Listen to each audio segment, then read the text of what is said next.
Hi everyone, this is Caroline Speaks, the State of Our World on Tuesday, June 30th, 2020.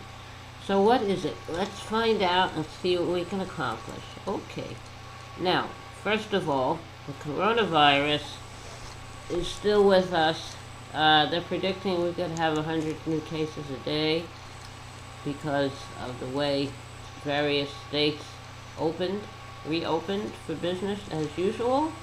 Um, and then allowed people to congregate in large numbers in restaurants and bars, and with no social distancing and no masks.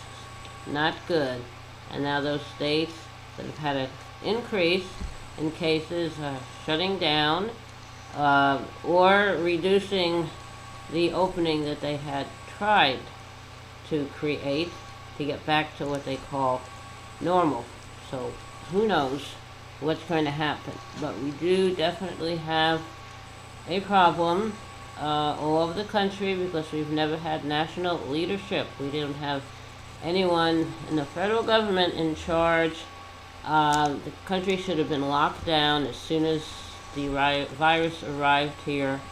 Uh, Probably late 2019, something like that. Should have been a lockdown automatically, with social distancing, quarantining, wearing face masks, protecting all essential workers, first responders, healthcare workers, having enough personal protective equipment for them, having enough healthcare supplies for hospitals and clinics, and making sure vulnerable groups of people were protected, such as those in veteran homes, assisted living homes, nursing homes, retirement homes, the homeless, and those who are living in these migrant detention centers, and those who are farm workers, agricultural workers, migrant workers who, as part of their work, they travel around the country and to do their work, to pick the crop, plant the crop, etc.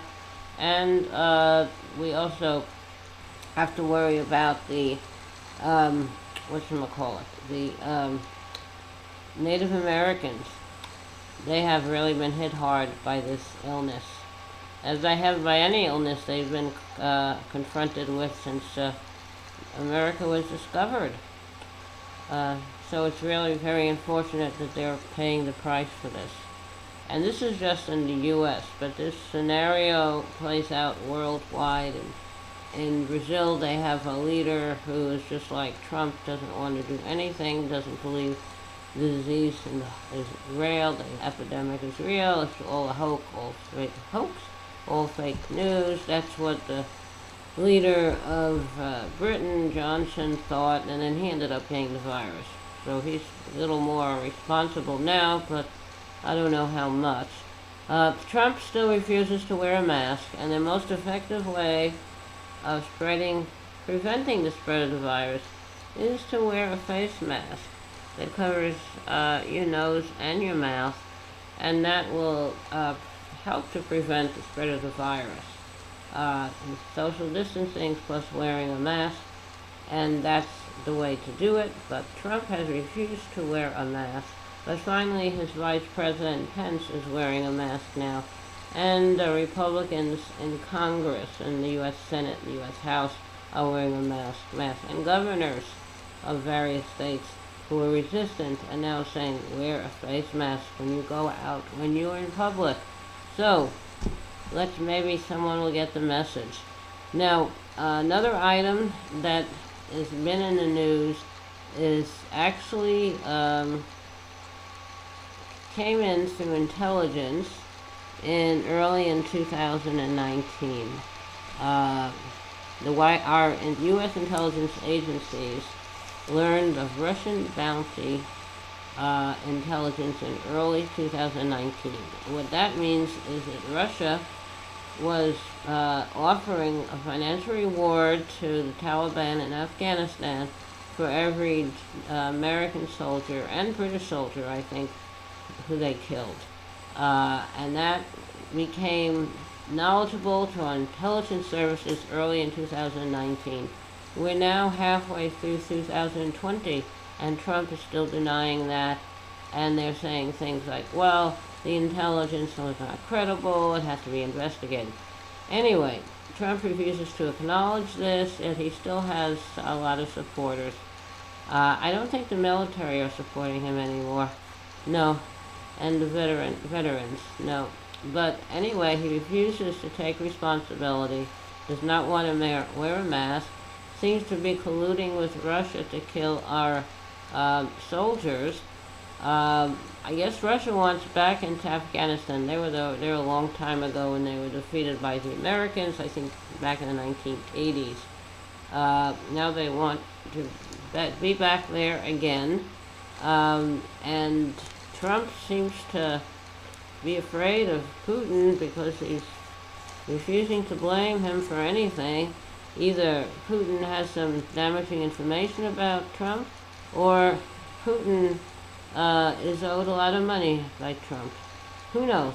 Maybe we'll find out, because Trump's tax returns may finally be released. Who knows?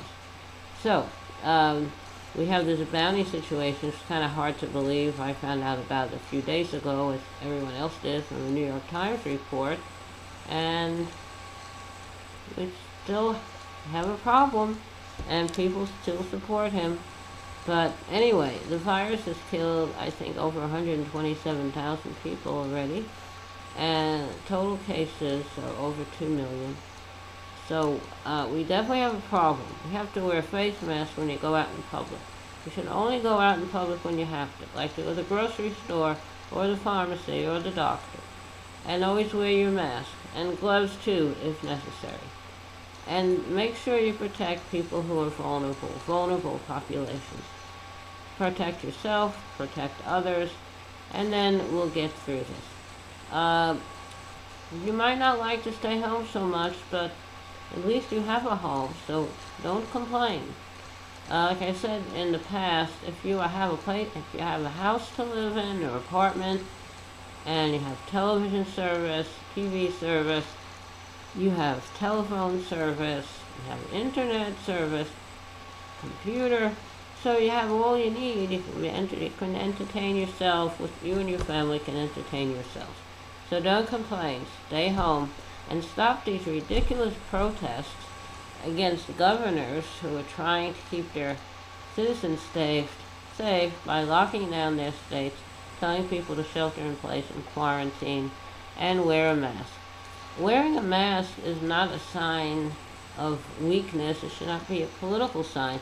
Wearing a mask is simply to protect others from getting the virus from you if you happen to have it, and they just have not detected that you have the virus. So wear the darn mask and stop complaining. You're acting irresponsibly. You should be doing what you have to do. Don't congregate in crowds. Don't go to concerts. Don't go to the beach. Stay home, and then we'll get through this. We still do not have a vaccine.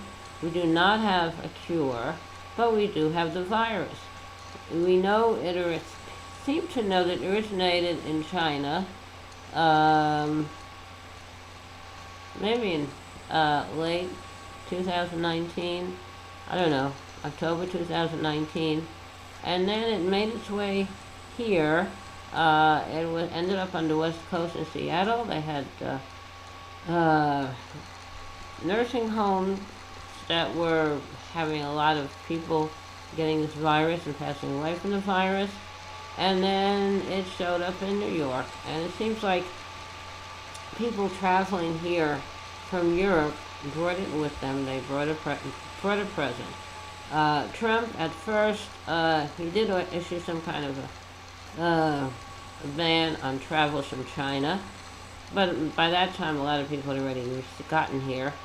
He was late in putting in a ban on European travelers, but he did not include the British. No, can't include them. They're his friends.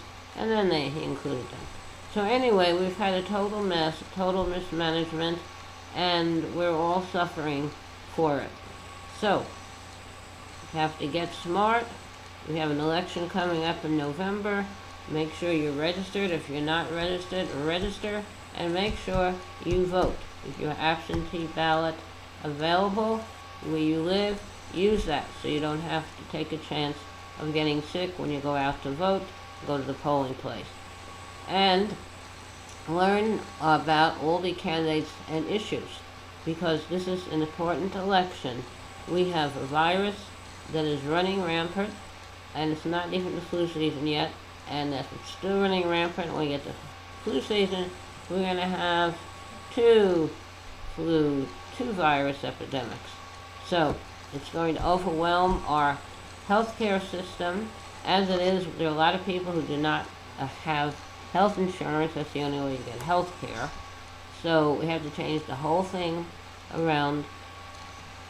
We need a total health care reform to make sure everybody has access to good quality health care.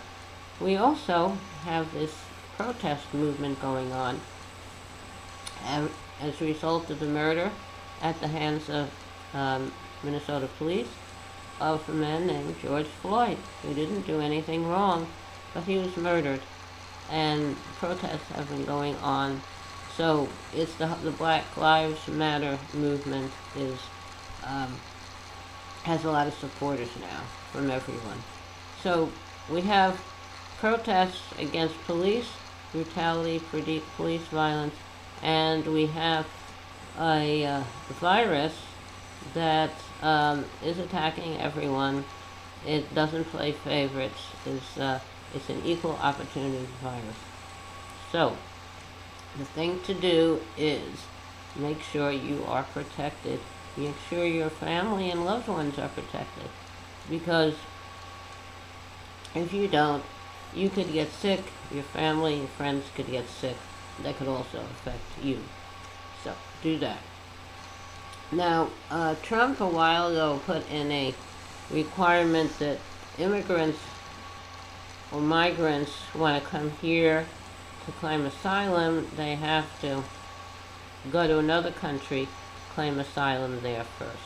Now, a U.S. judge has overturned Trump's border rule requiring immigrants to first claim asylum in another country. So that's no longer valid. So we have a lot of things going on, and what are we going to do about that? We have to be responsible, and we have to make sure that we do what's necessary to take care of each other and ourselves, because if we don't, no one else will. Now, Trump did have a big advantage among senior citizens, and that he no longer has that. So who knows what's happening? We have says that the virus could increase to 100,000 a day if current trends do not turn around, and that would be terrible. That's cases, that's not people dying, but who knows how many will die if the number of cases swell to that amount. The European Union is banning travelers from the U.S. over the coronavirus. They don't want us coming over there and spreading the virus among their citizens. So that's it's kind of like U.S. is losing friends in various places. Unfortunately, it's happening. So we need to really maybe make sure that we do everything we can to do the right thing. Now, okay, I missed yesterday because our computer was working, but the internet service was not, so we couldn't create a message yesterday evening. But we're on track today. Hope to continue to do so. Why don't we have a little song? The name of the song is called Whoa. I wrote it a while ago. Give it a listen, see if you like it. Okay, here we go. I come from a world of woe, a world of pity but of hope no. Oh why can't those eyes see? Eyes that can't see must not be. This world has no ears, this world has no tears for the wretched, poor depraved years. Oh, listen, listen, oh, please do, as I make my prayer to you, a prayer of despair, a prayer that is fair, for a world that cannot care. I will pray that perhaps someday men of poor means might even say, the world is pretty, the world is bright, the world is in harmony, the world has no blight. But how can that be from the world that I see? For a world such as this will never know bliss. Okay, hope you like that. That's called Woe. W-O-E spelled correctly. So, thank you for listening. Thank you for tuning in. Hope to see you back here tomorrow evening for another meeting with Caroline Speaks, the state of our world. And remember, take care of yourself, take care of others, and especially remember, kindness goes a long way. Kindness goes a very long way. Thank you. Thank you for tuning in. Hope to see you tomorrow. Good night.